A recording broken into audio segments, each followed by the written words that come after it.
मेरा नाम शबाज है दोस्तों। उम्मीद करता हूँ आप सब अच्छे होंगे।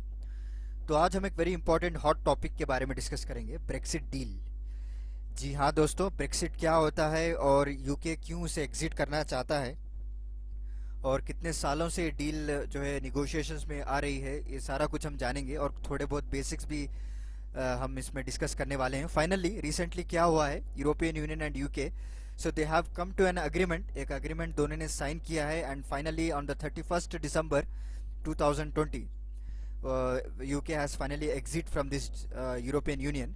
तो देखते हैं क्या क्या इम्प्लीकेशंस होंगे ब्रिटेन के लिए और यूरोपियन यूनियन में क्या क्या इम्पैक्ट पड़ेगा और how India deal with this situation, ये भी हम जानेंगे।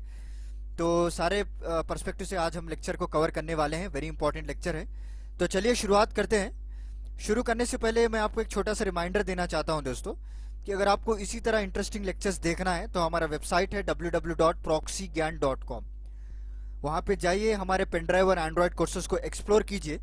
कई सारे एंट्रेंस लेवल एग्जाम क्लियर करने में आपको मदद मिलेगी, जहाँ पे कई सारे एजुकेटर्स ने बड़ी अच्छी तरीके से पढ़ा रखा है, ताकि आपके सारे जो बेसिक कॉन्सेप्ट्स है वो एकदम क्लियर हो जाएंगे, राइट।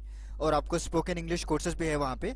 तो जल्दी से जाइए, आज ही चेकआउट कीजिए और अपने रिक्वायरमेंट के हिसाब से आप कोर्सेज को परचेस कर सकते हैं। तो चलिए आज का लेक्चर हम शुरू करते हैं। तो जैसे मैंने आपको बताया, रिसेंट न्यूज़, हाल ही में ये न्यूज़ आई है कि UK and European union have published the full text of post Brexit trade agreement. तो प्रॉपर एक अग्रीमेंट साइन किया गया है दोनों के द्वारा। इसमें ये लोग डिस्कस करेंगे ट्रेड किस तरह से होगा, लॉ इन्फोर्समेंट किस तरह से होगा और डिस्प्यूट सेटलमेंट मैकेनिज्म भी बताया गया है इसमें, राइट। और ये जो डील है कई सालों से नेगोशिएशन होती आ रही है। जो थेरेसा मे थे उन्होंने तो पीएम से रिज़ाइन भी कर दिया गया था 2016 में। फिर उसके बाद 2019 में बोरिस जॉनसन भी आए, राइट। 2019 में उन्होंने रिज़ाइन किया, फिर उसके बाद बोरिस जॉनसन आए। तो फिर कई सारे नेगोशिएशन चलते रहे दोनों के बीच में, क्योंकि बेसिकली इतना इजी नहीं है कि रात रात कोई जो है ऑर्गेनाइजेशन से बाहर निकल जाना, राइट। सो कई सारे इंटरलिंक फैक्टर्स होते हैं, क्योंकि जब यूके पार्ट बना था, इट्स लॉन्ग बैक इन 1973, जब यूरोपियन यूनियन को एक यूरोपियन इकोनॉमिक कम्युनिटी के नाम से जाना जाता था। उसके बाद later they have converted into European Union. आगे हम थोड़े बेसिक्स भी डिस्कस करेंगे। तो इतने सालों से जो ट्रेड रिलेशन चलता आ रहा है, जो फ्री ट्रेड, फ्री जो movement of goods, movement of people, कई सारे लोग वहाँ पे सेटल हो गए थे यूके में। तो उसके वजह से उनको इमिग्रेंट्स की प्रॉब्लम होती आ रही थी। और जब एक रेफरेंडम रखा गया यूके में, तो मेजॉरिटी ऑफ द वोट्स आपको एग्जिट के फेवर में आए हैं, राइट। 52% ऑफ द वोट्स अगर आप देखें, so the people wanted to exit from this European Union, but however अगर आप नेक्स्ट साइड देखेंगे तो इट ओनली 48%। तो आप देखेंगे तो it's not a big number, because 48% is also very near to 52। ऐसा नहीं है कि आपको सिर्फ 10% आया या 20% आया, तब आप एक ह्यूज डिफरेंस देख सकते हैं। But however 48% of the people want to join and want to comply with European Union, but anyhow majority wins, जो जीता वही सिकंदर, राइट। तो यहाँ पे जो एग्जिट के जो फेवर में थे, उनके पास जो वोट्स है 52% है, और इसी के कारण यूके यूरोपियन यूनियन से निकल रहा है अभी। और finally 1 January 2021 the UK has been exit, right. तो बेसिकली इसके जो एग्जिट का पीरियड था वो 1 साल एक्सटेंड कर दिया गया था, ताकि एक प्रॉपर नेगोशिएशन हो, वरना 2019 में ही ये लोग एग्जिट करने वाले थे। बट एक कूलिंग पीरियड दी गई उनको 1 साल में, 2020 तक, 31 दिसंबर तक, ताकि जितने भी नेगोशिएशन है वो प्रॉपर से कर पाए। तो चलिए आगे बढ़ते हैं। तो आगे बढ़ने से पहले मैं आपको छोटा सा एक बेसिक्स के बारे में बता दूं, ताकि आगे चलकर आपको इस लेक्चर में और इस एग्रीमेंट में क्या क्या साइन हुए वो आपको क्लियरली समझ में आ जाएगा। तो ब्रेक्सिट, जैसे मैंने आपको बता दिया पहले स्लाइड में, British exit from European union. देखिए नाम में भी दिखेगा आपको BR यानी ब्रिटेन। सो ब्रिटेन एग्जिट यानी British exit from European union, उसे हम ब्रेक्सिट कहते हैं शॉर्ट फॉर्म में, राइट। और जो नेक्स्ट यूरोपियन यूनियन के बारे में हमने डिस्कस करा, उसके बारे में थोड़े बेसिक्स जान लेते हैं, क्योंकि आपको इसी बेसिक्स में ही एग्जाम में पूछ सकते हैं, आपको डायरेक्टली क्वेश्चन फॉर्म किया जाता है। तो यूरोपियन यूनियन एक इंटरनेशनल ऑर्गेनाइजेशन है जो कई सारे यूरोपियन कंट्रीज, ऑलमोस्ट 28 कंट्रीज को क्लब करके इसको बनाया गया है, and it was formed in the year 1993। So basically इससे पहले जो एक कम्युनिटी थी उसका नाम यूरोपियन इकोनॉमिक कम्युनिटी कहा जाता था। 1973 में ही इसको फॉर्म किया गया, एंड यूके तब से पार्ट है उस इकोनॉमिक कम्युनिटी का, और जब इतने देश नहीं थे, इतने कंट्रीज नहीं थे उस कम्युनिटी में, बाद में 1993 में एक ट्रीटी को साइन की गई, मैस्ट्रिच ट्रीटी, जो 28 कंट्रीज ने मिलकर। तो मैस्ट्रिच एक्चुअली एक एरिया है नेदरलैंड्स, सो वहाँ पे एक सिटी का नाम है, उसके बेसिस पे रखा गया है। It is not a big history behind that one. तो वहाँ पे साइन कर लिया गया था, इसीलिए इसका नाम मैस्ट्रिच रख दिया गया है। तो इस ट्रीटी के तहत इन्होंने ये डिसाइड किया कि आपस में हम जो हमारा ट्रेड रहेगा वो फ्री ट्रेड रहेगा, यानी जीरो टैरिफ्स रहेंगे, right. Free movements of people रहेगा, कोई वीज़ा, कोई जो है पासपोर्ट की ज़रूरत नहीं पड़ेगी आपको, राइट। और एम्प्लॉयमेंट अपॉर्चुनिटीज़ आपको देनी पड़ेंगी। तो बेसिकली जब European union it's undergoing A transformational change, तो उन लोगों को एक प्रॉपर इकोनॉमी की ज़रूरत थी, बिकॉज इंडिविजुअल कंट्री अगर आप देखें तो उन लोगों को प्रोग्रेस होने में बहुत टाइम लग रहा था। So then what they do, they come together and form this kind of union, ताकि आपस में अपने ग्रोथ भी हो, जो पॉलिटिकल कोऑपरेशन में वो भी इम्प्रूव हो, डिफेंस कोऑपरेशन इम्प्रूव किया जाए, और एम्प्लॉयमेंट अपॉर्चुनिटीज़ को भी बढ़ाया जाए। तो ये सारे ऑब्जेक्टिव्स को रख के माइंड में इन्होंने ये ट्रीटी को साइन की है। बट हाउएवर यूके जो सबसे लार्जेस्ट कंट्री है among this on European union, उनके ऊपर कई सारे एडवर्स इम्पैक्ट होने लगे, बिकॉज वहाँ पे कई सारे इमिग्रेंट्स जा रहे थे दूसरे कंट्री से, because there is no visa and passport necessary, right. तो वहाँ पे लोकल्स को तकलीफ हो रही थी, उनके जॉब्स के पर इफेक्ट पड़ रहा था, और कई सारे ट्रेडिंग ब्लॉक भी बनाए गए। But however UK finally decided कि हम इससे निकल जाएंगे अभी। तो 2016 में, जैसे मैंने आपको बताया था कि ऑफिशियली इन्होंने अनाउंस किया कि ट्रेडिंग ब्लॉक को हम रिलीज़ कर देंगे, निकल जाएंगे बाहर। और 31 जनवरी 2020 को ही ये लोग निकलने वाले थे। बट 1 ईयर, जैसे मैंने आपको बताया, एक कूलिंग पीरियड दिया गया ताकि एक प्रॉपर नेगोशिएशन हो। इतने सालों से जो डील होती आ रही है, आप सडन से अगर टाई कट कर देंगे तो it will have impact on both of them. एक तो ब्रिटेन को भी इम्पैक्ट पड़ेगा, दूसरा यूरोपियन यूनियन को भी इम्पैक्ट पड़ेगा, क्योंकि कई सारे कंपनीज वहाँ पे एस्टैब्लिश की गई हैं, और इंडिया के भी कुछ कंपनीज आपको यूके में हैं, right. They are accessing with the help of UK in many other countries. तो लाइसेंस लेना पड़ेगा उनको सेपरेट कंट्रीज के लिए, so everything will be there. तो इसीलिए एक कूलिंग पीरियड दिया गया है। बट हाउएवर अभी जो अग्रीमेंट साइन हुआ है वो सिर्फ ट्रेड और सर्विस सेक्टर में साइन हुआ है। कई सारे ऐसे टॉपिक्स हैं, जो कई सारे अभी ऐसे सब्जेक्ट्स हैं जिसे अनआंसर्ड कर दिया गया है। सो ये एक्चुअली ट्रांसिशन न्यूज़ है ये, आगे अभी इसमें ज़्यादा डेवलपमेंट होंगे। तो मैं कोई भी डेवलपमेंट हो तो आगे आपको लेक्चर लेकर आऊँगा, राइट। तो चलिए बेसिक्स देख लेते हैं हम। तो जैसे मैंने आपको बताया, यूरोपियन यूनियन वो कब फॉर्म किया गया था, 1993 में, राइट। तो इनका मेन मकसद यही था, to increase political cooperation, to enhance economic integration, जैसे मैंने आपको बताया आपस की जो इकोनॉमिक ग्रोथ उसको बढ़ाया जाए, सिक्योरिटी, फॉरेन पॉलिसी को डेवलप किया जाए। और इसके वजह से क्या होता है, ये लोग कई सारे इंटरनेशनल ऑर्गेनाइजेशन में भी रिप्रेजेंट कर सकते हैं अपने आप को। दैट अगर एक सिंगल कंट्री रहेगी तो basically it will find very difficult to place in कोई इंटरनेशनल यूएन में ऑर्गेनाइज। अगर यूरोपियन यूनियन रहेगा then they will combine and they will gather a place. और आपको पता है 2012 में यूरोपियन यूनियन को नोबेल पीस प्राइज भी दिया गया है, राइट। तो ये सारे अचीवमेंट्स आपको जब आप इकट्ठे होंगे, जब आप टुगेदर होंगे, तभी अचीवमेंट होगा, राइट।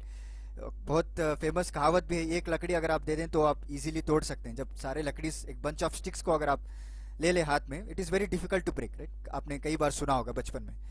तो इन लोगों का मकसद यही था कि हमारी फॉरेन पॉलिसी को इम्प्रूव करे, कॉमन सिटीजनशिप राइट हो, राइट। उन लोग, कोई इलीगल माइग्रेंट घुसे ना हमारे कंट्री में, और आपस में ही ट्रेड हो, और जुडिशरी, इमिग्रेशन, असाइलम में सारा कुछ हमारा कोऑपरेशन अच्छे से बना रहे। This are the few objectives. But however it has adverse impact also in near future. ये लोग उस वक्त कैलकुलेट कर नहीं पाए, but now they are facing it. तो चलिए आगे बढ़ते हैं और थोड़े बेसिक्स और जान लेते हैं यूरोपियन यूनियन के बारे में।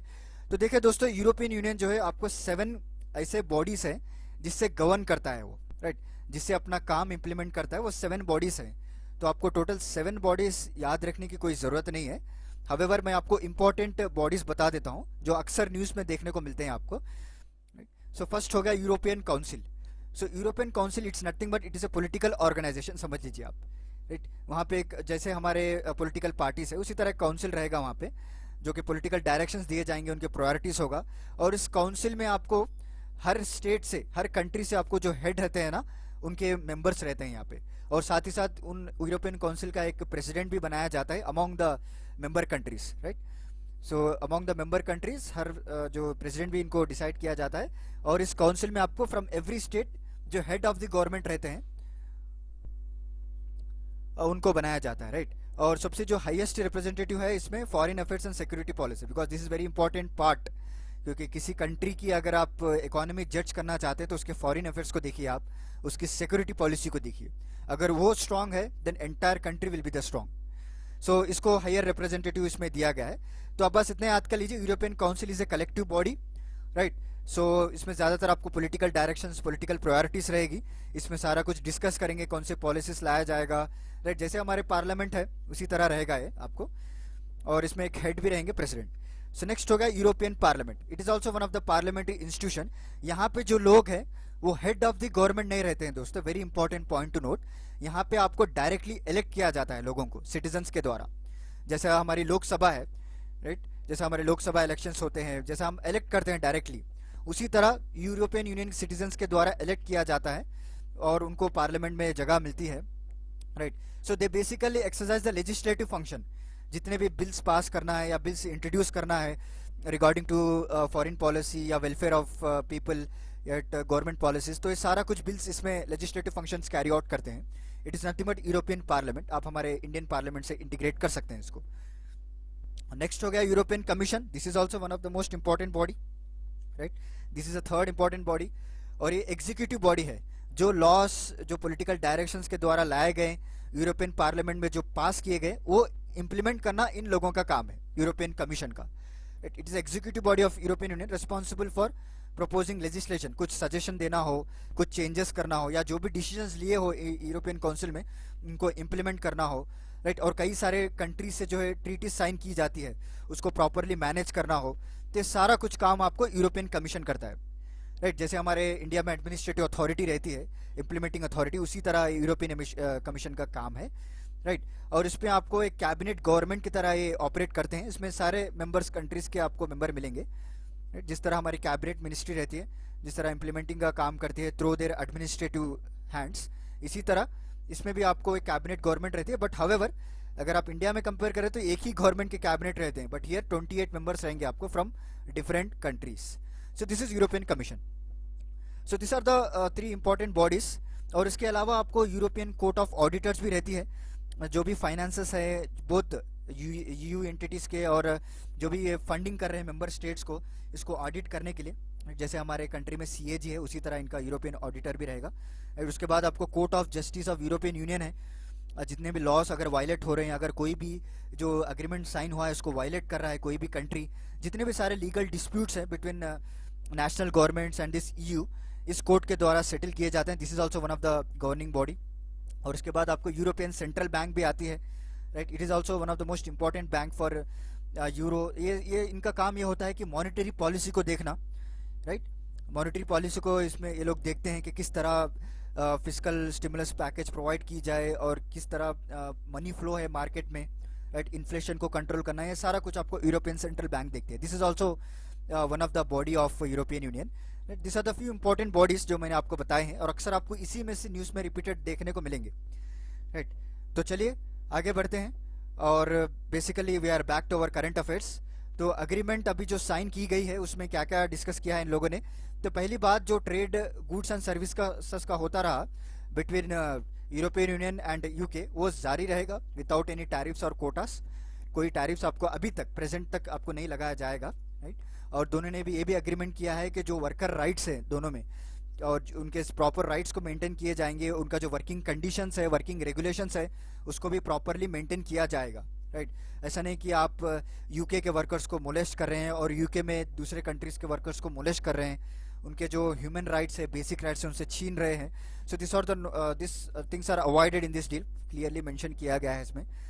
और कोई भी अगर इस अग्रीमेंट को वायलेट करता है, कोई भी रूल्स एंड रेगुलेशंस को वायलेट करता है, तो उनको पेनाल्टीज भी दी जाएगी, right. And they can settle the disputes in A proper dispute resolution mechanism, एक सेपरेट बनाया जाएगा, वो भी इन्होंने इसमें डिस्कस किया है। और सी वाटर की एक्सेस की बात करें तो अभी तक यूके वाटर्स को एक्सेस दिया गया है यूरोपियन यूनियन को कि आप 6 माइल्स तक आकर हमारे पानी में फिशिंग कर सकते हैं। ये भी आपको for a period of 1 year ही है दोस्तों, अच्छे से याद कर लीजिए। उसके बाद आपको यूके अपना सारे वाटर्स पर कब्जा कर लेगा। So in order to revive, in order to survive and everything, जब तक ये लोग कोई नई पॉलिसीज ना बना ले और नए बॉर्डर्स ना डिज़ाइन कर ले, तब तक UK has given the permission to the remaining European Union countries कि आप 6 माइल्स तक आकर अपनी जो है फिशिंग कर सकते हैं for 5 year transition period. Sorry, मैं 1 ईयर बोला था आपको, इट्स 5 ईयर, 5 साल तक इनको छूट दी गई है। उसके बाद आप कई सारे पॉलिसीज को डिज़ाइन कर लीजिए, अपने बॉर्डर्स को आप डिज़ाइन कर सकते हैं, राइट। और उसके बाद यूरोपियन कमीशन जो हमने पढ़ा था, उन्होंने ये भी प्रपोज किया है कि ये प्रोविजनल बेसिस पे बनाया जाएगा 28 फरवरी 2021 तक। उसके बाद फिर से ये न्यूज़ ट्रांसिशन में आएगी और कई सारे चेंजेस करेंगे इसमें। यूरोपियन कमीशन ने ये भी कहा है, क्योंकि कई सारे अनआंसर्ड एस्पेक्ट्स है related to data security, financial security, आगे हम डिस्कस करेंगे। तो अग्रीमेंट में ये भी साइन किया गया है कि एक प्रॉपर बैरियर्स, बॉर्डर्स को हटाया जाएगा between northern Ireland and Republic of Ireland after Brexit. देखिए, ब्रेक्सिट जो यूके एग्जिट होने की वजह से क्या हुआ है, कई सारे कंट्रीज भी इस डील से एग्जिट होना चाहते हैं। उसमें पहला कंट्री आपको आयरलैंड है, राइट। तो इन चीज़ों से रोकने के लिए तो यूके ने एक प्रॉपर जो भी बॉर्डर बैरियर से उसको हटा दिया है अभी, राइट। वो लोगों का डर था कि अगर यूके ब्रेक्सिट से एग्जिट हो जाएगा, मतलब यूके एग्जिट हो जाएगा, then whatever our position, हमारे तो जॉब्स, कई सारे कंपनीज वहाँ पे इम्प्लीमेंट होके है, एस्टैब्लिश किया गया है, और हमारे तो जॉब लॉस हो जाएगी, treatment. So they also wanted to exit, but however in order to overcome this, इन्होंने सारे बैरियर्स को हटा दिया है आयरलैंड और यूके के बीच में, राइट। और उनका जो ट्रेडिंग रिलेशनशिप रहेगा वो भी बरकरार रहेगा विथ यूयू, ओके। और कस्टम बॉर्डर्स भी आपको प्रॉपरली मैनेज किए जाएंगे। जो भी गुड्स आपको आयरलैंड से जो ग्रेट ब्रिटेन में आएंगे वो प्रॉपर जो है चेक्स में रहेगा, और प्रॉपर इम्पोर्ट टैक्सेस भी कलेक्ट किए जाएंगे। So this is very different topic, but however proper borders has been removed from this Northern Island and this UK. So this are the few points which are signed in this agreement, right. But however कई सारे ऐसे unanswered aspects हैं, वो आपको आगे चलकर देखते हैं कि इसी ईयर में फिर से न्यूज़ आएगी रिगार्डिंग टू लॉ इन्फोर्समेंट क्या होगा, डाटा शेयरिंग किस तरह से किया जाएगा, राइट। क्योंकि कई सारे लोगों का डाटा आपको यूके में है, यूके का डाटा आपको कई सारे कंट्रीज में डिस्ट्रीब्यूट हो चुका है, और एविएशन स्टैंडर्ड्स किस तरह से रहेंगे, राइट। और एक्सेस टू फिशिंग वाटर्स, अभी तक तो 5 साल तक के टाइम दिया गया है, उसके बाद क्या होगा वो भी डिसाइड करना है। और सप्लाई ऑफ इलेक्ट्रिसिटी, गैस, इसके पर भी एक प्रॉपर नेगोशिएशंस कर नहीं पाए अभी तक। और रेगुलेशंस ऑफ मेडिसिन, इसको भी प्रॉपरली रेगुलेट करना है, राइट। कहाँ पे जो मैन्युफैक्चरिंग होगी, किस तरह से लाइसेंसिंग होगा, राइट, लाइसेंस फीस क्या रहेगी, ये सारा कुछ अभी डिस्कस करने वाले हैं। बट हाउएवर आगे चलकर मैं आपको इसकी कोई भी अपडेट हो तो मैं लेकर आऊँगा, right. So this is about the agreement and this is about the unanswered aspects. अभी तक इस पर कोई वर्क नहीं किया गया है, बट हाउएवर लेट्स सी कि दुनिया के लिए क्या इसका कॉन्सिक्वेंसेस रहेगा और ब्रिटेन के लिए क्या इसका कॉन्सिक्वेंसेस है, वो भी हम देखेंगे। और फाइनली इम्प्लीकेशन ऑफ इंडिया, वो भी हम जानेंगे, राइट। तो पहली बात, जो ब्रिटेन एग्जिट हुआ है उसके कॉन्सिक्वेंसेस को जान लेते हैं। देखिए, यूरोपियन यूनियन वहाँ से एग्जिट होने की वजह से क्या होगा, इंटरनेशनल मॉनिटरी फंड ये बता रहा है कि जो पाउंड की वैल्यू है वो गिर जाएगी, अभी 20% तक आपको पाउंड की वैल्यू गिर जाएगी, राइट। इसका मतलब ये है कि एक्सपोर्ट्स जो आ रहे हैं यूके को वो सफ़र होंगे, imports will gain, right. Exports to the UK will suffer, क्योंकि उन लोगों को कम पैसा मिलेगा। इम्पोर्ट्स विल बी गेन, क्योंकि बाहर का जो डॉलर है वो they will have high value, उनके पाउंड से कम है, right. So this is the major concern. और दूसरी बात करें तो 2030 तक इन्होंने ये भी एस्टिमेट किया है कि इनकी कंट्री की इकोनॉमी जो है 3.8 to 7.5% तक गिर जाएगी, यानी स्मॉलर हो जाएगी। तो ये भी इफेक्ट पड़ने वाला है इनको। और इसके वजह से क्या होगा, पाउंड की वैल्यू अगर गिर गई तो कई सारे फॉरेन टूरिस्ट आएंगे, right, as a currency value will fall. और कई सारे जो ब्रिटेन में जो कंपनी है, यूरोपियन कंपनी है, तो उनको डबल लाइसेंस लेना पड़ेगा। अभी पहले एक ही लाइसेंस पे सारा यूरोपियन यूनियन वो राज करते थे, बट नाउ उनको डबल लाइसेंस पर लेना पड़ेगा, इमिग्रेशन स्टेटस चेंज करना पड़ेगा, राइट। इनका जो एम्प्लॉयज़ काम कर रहे हैं वहाँ पे उनको प्रॉपर वीज़ा सेपरेट इशू किया जाएगा। तो दिस आर द कॉन्सिक्वेंसेस, ये सारा कुछ अभी वर्कआउट करना पड़ेगा अभी, राइट। और जो भी लॉस बनाए जाते हैं, क्योंकि यूरोपियन यूनियन के सेपरेट लॉस हैं, वहाँ पे अगर आप कंपनी इस्टेब्लिश करना चाहते हैं तो उनके रूल्स के हिसाब से आप कंप्लाइंट करो। फिर यूके में अगर आप जाएंगे, क्योंकि बेसिकली इंडिया भी कई सारे कंपनीज है यूके में, सो नाउ इट्स वेरी जो इंडिया के पर भी थोड़ा बहुत इफेक्ट पड़ेगा लॉन्ग टर्म में, इवन दो अवर एशियन इकोनॉमी अगर कंपेयर करें तो हमारी जो उनका ट्रेड है वो even though it is less, but however long term में हमें इसे अफेक्ट करने वाला है। This are the few consequences जो मैंने आपको मेंशन किया है, राइट। और रेफरेंडम जो मैंने आपको बता दिया कि 50:48 आया था, वेरी क्लोज है। तो ये भी कल के रोज़ न जाने क्या फिर से रेफरेंडम आ जाए, फिर से क्या पलट जाए, वे भी लोग डर रहे हैं। और ये ब्रेक्सिट की वजह से कई सारे दूसरे कंट्रीज हैं जैसे स्कॉटलैंड, नॉर्दर्न आयरलैंड, जो मैंने आपको बताया था पहले ही, वो भी जो है क्विट करेंगे अभी ब्रेक्सिट को। तो चलिए देखते हैं इसका इंडिया के ऊपर क्या इम्प्लीकेशंस पड़ने वाला है। तो अभी इम्प्लीकेशंस तो लॉन्ग टर्म में पड़ेंगे, but however we have opportunities now कि India should aggressively pursue free trade agreement, क्योंकि हम लोग कई सारे जो साल से एक ट्रीटी को साइन करते आ रहे हैं, BTIA बोल के, आपने उसका नाम भी सुना होगा, जो ब्रॉड बेस्ड ट्रीटी एग्रीमेंट है। तो उसके तहत कई सारे इश्यूज आए थे हमारे रिलेटेड टू फाइनेंशियल डाटा और डाटा शेयरिंग को लेकर, अभी भी नेगोशिएशन चल रहे हैं। बट इसके इसके वजह से क्या होता है, हम यूके से separate free trade agreement sign कर सकते हैं, ये हमारे लिए एक बेटर अपॉर्चुनिटी है। और सर्विस सेक्टर्स में भी हमारे अपॉर्चुनिटीज़ को हम बढ़ा सकते हैं। जैसा हमारा सर्विस कैप्चर है इन US कनाडा, उसी तरह हमारे सर्विस कैप्चर को हम इसमें भी ला सकते हैं। In IT, architecture, research and development we have another platform, right.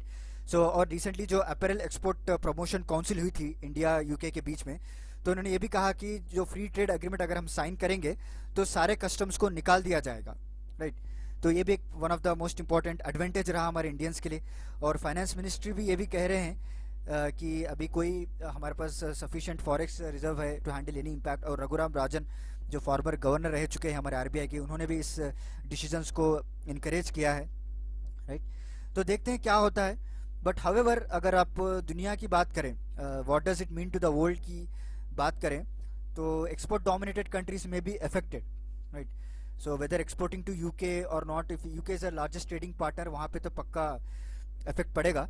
As अभी तो डायरेक्ट इम्पैक्ट पड़ने वाला नहीं है एशियन इकोनॉमिक्स में, क्योंकि एशियन इकोनॉमिक्स आपको हार्डली 2% उतना ही है हमारा। सो बट ज़्यादातर मेजर एशियन इकोनॉमिक्स हमारे इंडिया और जापान ही हैं, वो ज़्यादातर इफेक्ट होने वाले हैं। बट हावेवर जो दूसरे कंट्रीज है उन पर उतना ज़्यादा इफेक्ट नहीं होगा, बट लॉन्ग टर्म में देखते हैं क्या इसके रिजल्ट्स निकल कर आएंगे। So this is about entire Brexit deal. तो मैंने आपको सारा कुछ कवर कर दिया इसमें।